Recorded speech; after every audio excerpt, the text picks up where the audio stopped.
was born.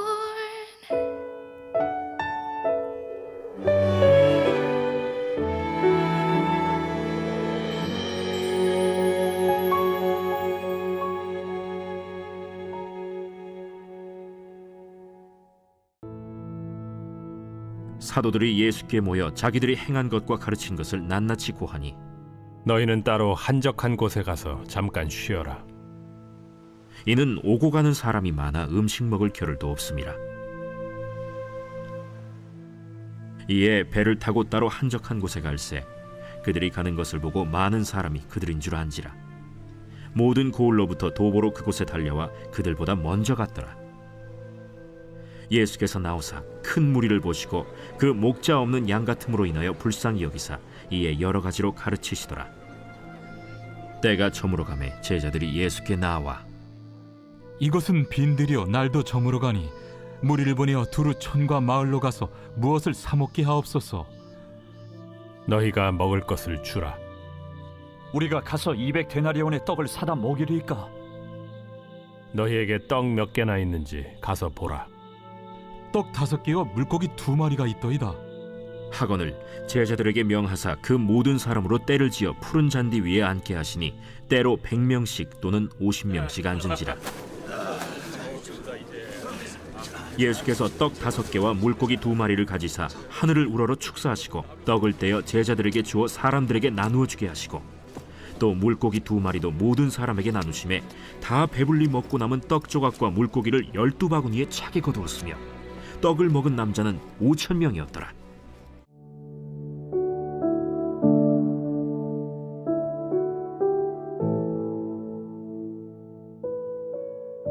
사랑은 가까운 사람에게 따뜻한 식사를 대접하는 것에서 시작된다 라는 말이 있습니다. 누군가를 위해 준비한 밥 한 끼에 특별한 관심과 사랑이 담겨 있다는 것이죠. 우리도 경험하고 있지 않습니까? 매주 주일마다 준비되는 애찬, 얼마나 큰 정성과 사랑이 담겨 있는지요. 게다가 이 음식을요, 누구나 먹지 않으면 죽습니다.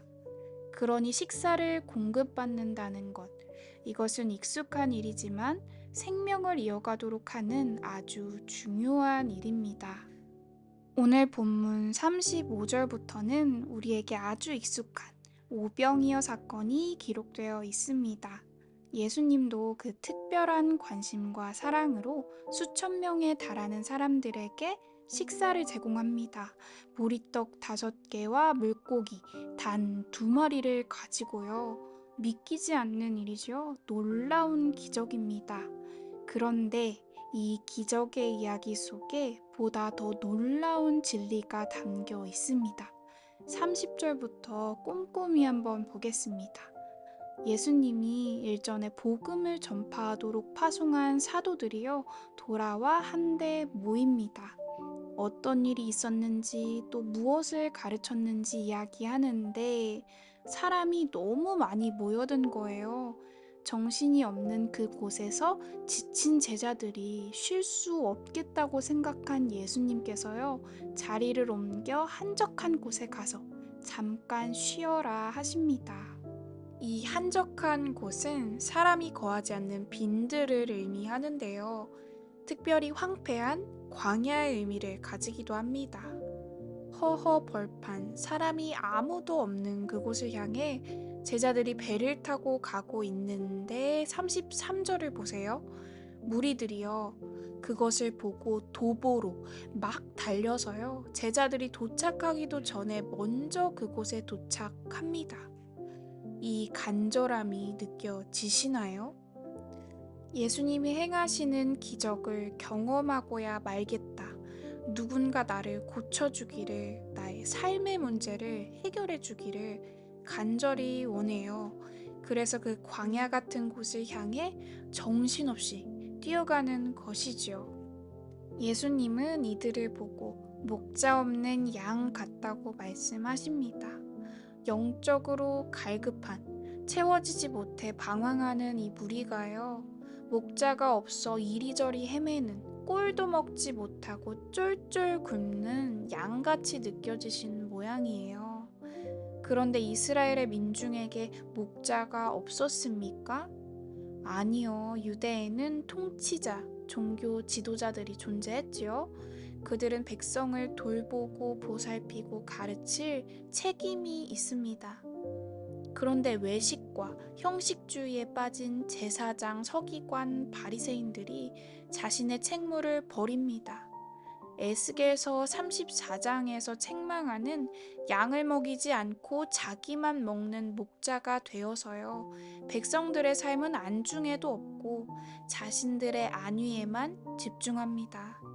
그러니 예수 그리스도의 복음을 부인하고 쫓아다니면서 핍박만 하고 있는 것이겠죠. 예수님은 단번에 아십니다. 그 영혼의 굶주림, 결핍과 방황을 아십니다. 아주 불쌍히 여기시고 곧바로 그들을 먹이시기 시작하십니다. 34절을 보겠습니다. 예수께서 나오사 큰 무리를 보시고 그 목자 없는 양 같음으로 불쌍히 여기사 이에 여러 가지로 가르치시더라. 어떻게 먹이십니까? 그들을 가르치십니다. 예수님의 말씀, 복음이 영혼의 양식인 것이지요. 복음 없이는요, 영원히 목이 마릅니다. 배고픕니다. 끝까지 방황합니다. 그러나 예수 그리스도의 복음이 선포될 때 영의 굶주림이 해결되고 살아나기 시작한다는 것을 믿으시기 바랍니다. 뿐만 아니라 예수님은 우리의 육신의 필요까지 채우시지요. 우리 삶의 가장 가까이에서 돌보고 보살피십니다. 사실 제자들은 무리의 식사를 해결해 줄 생각이 없었어요. 그것이 싫었다기보다는 수천 명이 넘게 모였으니요. 불가능하다고 생각했겠지요. 35절, 36절을 보세요. 제자들이 예수님께 가서요. 이곳은 빈들이고 해도 지고 있으니 무리를 촌과 마을로 보내어 뭘 사 먹게 하옵소서 말합니다. 광야 같은 이곳에 음식을 구할 곳도 없고 사람도 너무 많으니 그들 스스로 그들의 문제를 해결하게 하자는 겁니다. 그런데 예수님의 생각은 다릅니다. 37절입니다. 대답하여 이르시되 너희가 먹을 것을 주라. 아니라는 거예요. 너희가 하라는 겁니다. 무엇을요? 38절에 떡이 몇 개가 있는지 가서 보라. 39절에 푸른 잔디 위에 앉게 하라. 그리고 41절에 음식을 사람들에게 나누어 주어라. 제자들에게 너희가 하라고 말씀하셨지만 결정적으로 영과 육의 양식을 공급하는 것은 예수님이 하십니다. 황폐하고 메마른 곳에서 영과 육을 채우시는 일은 오직 예수님만이 가능하십니다. 제자들에게 요구하시는 것은요, 그가 하실 일을 신뢰하며 몸과 마음을 같이 해주기를, 그의 양을 푸른 초장에 누이며 꿀을 먹이는 일에 동참해주기를 바라시는 것 뿐이지요. 그렇습니다. 우리가 살아가는 세상은 광야 같습니다. 힘을 내어 살아보려고 해도 금방 지쳐버리지요. 마실 것도 먹을 것도 없으니요. 우리의 영과 육은 언제나 갈급하고 굶주릴 수밖에 없습니다. 그런데 오히려 그렇기 때문에요. 우리는 광야에서 가장 귀한 한 가지 사실을 깨닫게 됩니다. 하나님께서 자신의 백성을 끝까지 책임지신다는 사실입니다. 목자 되신 예수님이 우리를 눈동자같이 살피시며 영원까지 이끌어 가신다는 것입니다. 그가 가장 가까이에서 필요를 채우시며 영과 육을 배부르게 하십니다. 오늘을 살아갈 새로운 힘을 공급하십니다. 생명을 살리는 예수님께 그 말씀 앞에 간절한 마음으로 달려가 넉넉히 공급받는 오늘 하루가 되길 소망합니다. 그리고 더 나아가서요, 예수님과의 교제로 배불리 드셨다면요, 진정한 안식과 영원한 생명을 오늘 경험하셨다면 양을 먹이시는 예수님의 사역에 믿음으로 동참하시는 저와 너나들이 온 성도님들 되시길 주님의 이름으로 축복합니다. 기도하겠습니다. 여호와는 나의 목자시니 내게 부족함이 없으리로다. 그가 나를 푸른 풀밭에 누이시며 쉴 만한 물가로 인도하시는도다. 우리 영과 육의 생명이 다 주님께 있습니다. 먹이시고 입히시는 사랑에 감사하며 예수 그리스도의 그 말씀 앞에 엎드리기 원합니다.